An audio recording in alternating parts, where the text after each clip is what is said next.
All right, so we're back out here on the range with our 22 ARC. Went ahead and cleaned out the barrel, got our scope issues figured out. We're back with our Vector 6-48. I ended up just changing out our 20 MOA rail for a standard 0 MOA rail, and that seemed to have fixed our problem. So I guess we were pretty darn close to the end of the adjustment range on our Vector before, and we ran out of adjustment. So this is our 24-inch Douglas 22 ARC. We did change magazines too to see if that's going to help with our feeding. This is a 1-in-8 twist, so we're shooting pretty much the heaviest bullets we can, the 80.5 grain Berger.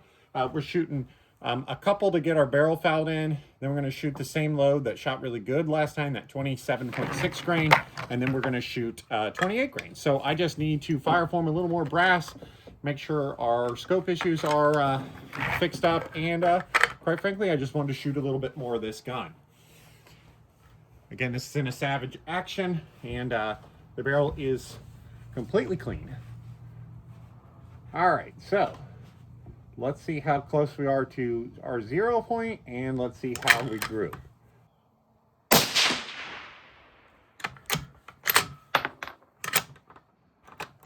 Pretty close, just a little low.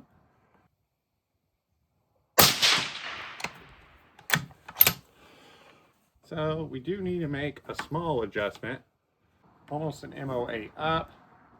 We're gonna go half because I don't want to screw up our aim point. Okay, now that we have a couple rounds through our clean bore, see if we can shoot a good group here.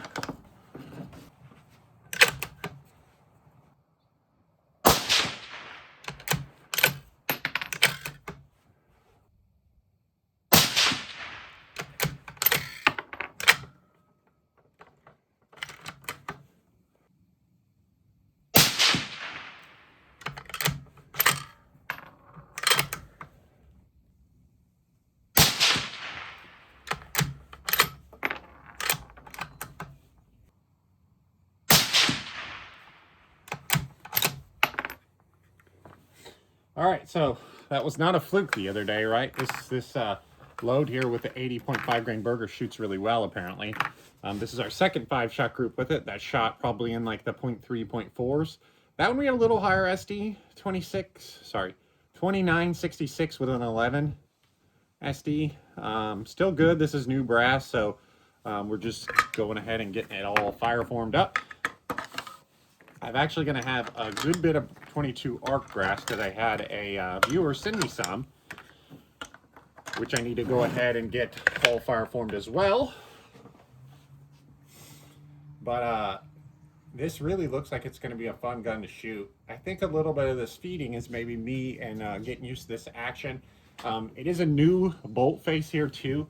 I only had one 6.5 Grendel style bolt face for a Savage, so I ended up having to order another one, and so I don't know if that needs kind of broken in as well, kind of going into battery there. As most of you know, these Savages aren't the smoothest thing in the world, but they do shoot.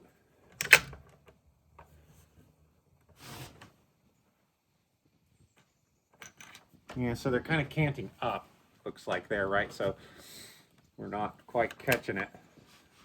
Okay, let's see how 28 grain shoots.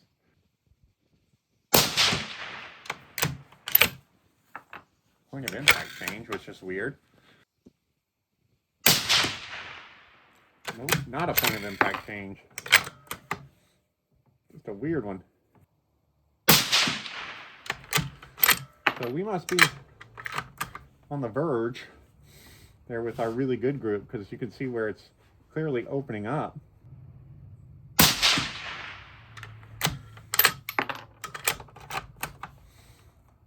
Still not bad though. This shows though, we shot 2 ragged hole groups with that 27.6, and then we go up to 28, and obviously this is just one example, but you can see that it's clearly grown in size. Again, not bad, right? But we'd obviously love that 27.6 grain load a little better. But anyway, we got our Fireform brass, got a little bit more data. We had 3017 for velocity there at 11.3 SD. Our scope's sighted in now, and we can go ahead and get all this brass sized up and ready to go in this gun. So hope you guys enjoyed this one. 22 ARC, I think, is actually going to be a blast. It, you know, shoots like a 22 with a heavy gun here. So hope you guys enjoyed this one. Thanks for subscribing, and we'll see you next time.